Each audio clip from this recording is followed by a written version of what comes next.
Welcome back to Struck Accord Firewood. My new Pits and Spits pellet grill, made in Texas. Okay, I'm going to go over a few things with you. One thing I don't like, but a lot of things I really do like. You have your little chimney here for your smoking. It's a pellet grill. I'll make it pretty quick. I've used it a couple times already. This here's where you put the pellets in. 35-pound hopper. Okay. Instructions are right here. If you need anything, you can also scan this with your smartphone, and it'll automatically come up the owner's manual. Okay. Stainless steel lid. I think it's ceramic coating. Weighs about 320 pounds, according to the grill store down in Dover, Delaware, where I bought it. Okay. Has a barrel roll-up lid. This shelf can come off if you want to. I installed it. Has a paper towel rack. It has 3 hooks here. One is for your meat probe, okay? So it's like a thermometer. You stab it in the side of the meat.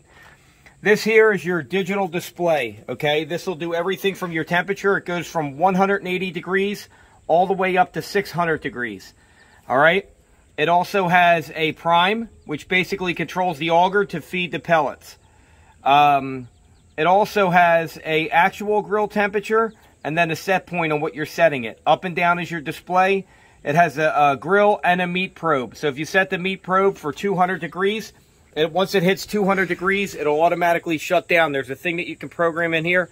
It'll shut down, and then it'll run it at 180 because that's the lowest temperature the grill can run. In the back of this thing, I don't know if you guys can see it, it's a clean out. You pull this thing here on the back, and there's a chute, and all the pellets will empty right out of here. So you keep that thing in, and as long as you cook on it every 2 days, you won't have a problem. They say to make sure that you're cooking on it every day, every other day. If you're going to leave it more than like 3 or 4 days, empty the pellets so that humidity doesn't get in there. One thing I do like here, this is a clean out. There's a little fat in here. I was cooking burgers the other night. It has a valve. You can either leave this valve open or this valve shut. Okay, I chose to leave it open.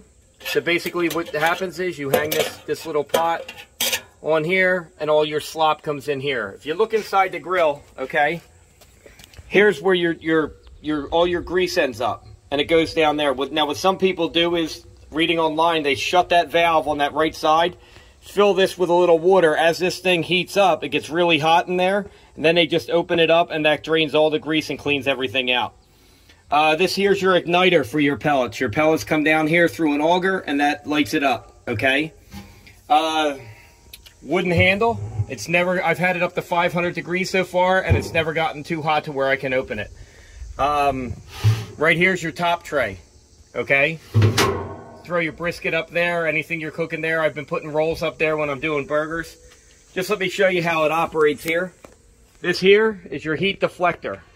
Now the thing that you make sure with the heat deflector, you want that centered up over top of that burner, okay? So if you want the grill this side a little bit hotter, you'd go like this. You want this side a little hotter, but if you want it even, you just cover that, no problem. This here's a drip pan, okay? And how this thing works, let me see where I'm at here. Okay. Goes in like this, and hooks right on there. If you can see, I think I got that right. Yeah, I believe so.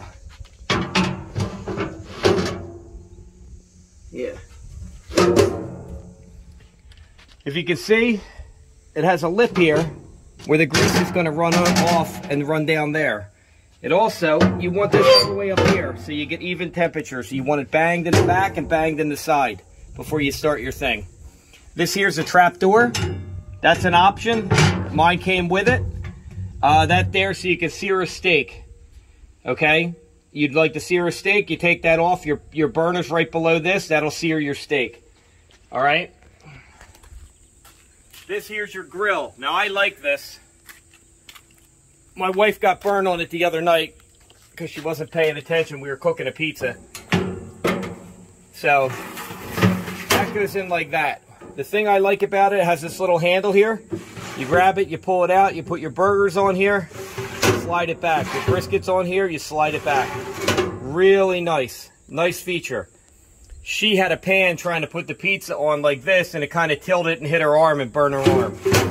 Other than that, it's good. Downsides to a pellet grill. Now this here is probably the Cadillac of pellet grills. One of the reasons I bought this, I'm tired of going out and spending money. We eat out a lot, okay? And the food is mediocre at best. Service is, around this time when nobody wants to work, services, they're overworked, stressed, they don't refill your soda. I mean, just stupid things that, you know, my wife was a waitress at one time. Things you just don't do, but they don't have the help. Nobody wants to work, say they don't want to pay, whatever. I don't care what the reasons are, but anyway, nobody's working. So I said to her, we could save a lot of money. The grill's about $2,500. It's a lot of money for a grill, okay? But when you eat out once a week, twice a week, and you spend $100, $150, it's nothing to spend that. You get your money back pretty quick, so that's why I bought this thing, okay? Downsides to this. A pellet grill does take a little bit to heat up.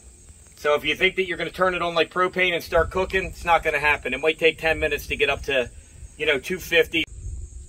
Two things I don't like, and they both happen to do with the same thing on this grill. The wheels. I think they could have did a lot better job with the wheels. The wheels are small. I'm not going to keep this thing outside, even though I have a cover. Some people are. I'm going to keep it in the garage. They're kind of chintzy to me. Like, they work. It's the only thing on here that's made in China. I'm not crazy about it. So to me, they're a little bit cheap and chintzy. They do have an upgraded wheel that you can buy, but you have to specify before you order it. I wanted to see how these are, and I'm not that impressed with these. So the upgraded wheel is about $200 and some. I don't know that I would spend that on the wheels unless these started breaking. That's the one thing I don't like. This tray is good if you're going to keep stuff on. It's nice and strong. Everything's welded. Everything's hand built, so it's pretty much like a tank. One thing I don't like is these wheels. Only 2 of them pivot. I'd rather have all 4 wheels pivot. I think it's a little bit easier because I can't tell you how many times I get it into the garage and then I jack this other side up. I love these handles. These handles are great. Very strong. They got hand grips on them like the old bicycles had.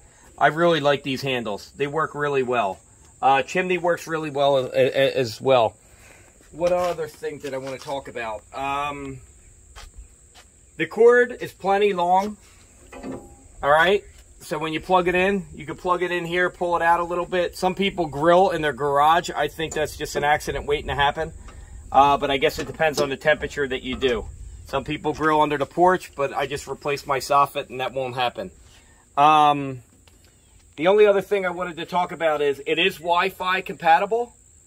That Wi-Fi unit I think is about $200 and it's a 10-minute installation. As of now, I'm not going to buy the Wi-Fi, but if so, I'll go over the installation on that with you and then why I chose to get it. Right now, I don't feel that I need to start it up when I'm not home or have it alert me with the temperature, as I'll probably be home most of the time splitting wood or something when I'm cooking. Why I went with this grill, handmade in Texas. I looked at the Traegers, 2019 Traegers now made in China, and there's no way I can support China in any shape or form after all the stuff that's been going on. So support a US made company. I recommend Pits and Spits. So I've cooked on it about 6 times and I really like it. Any questions, leave them down in the comments section and I'll be happy to get back to you guys. Thanks for tuning in.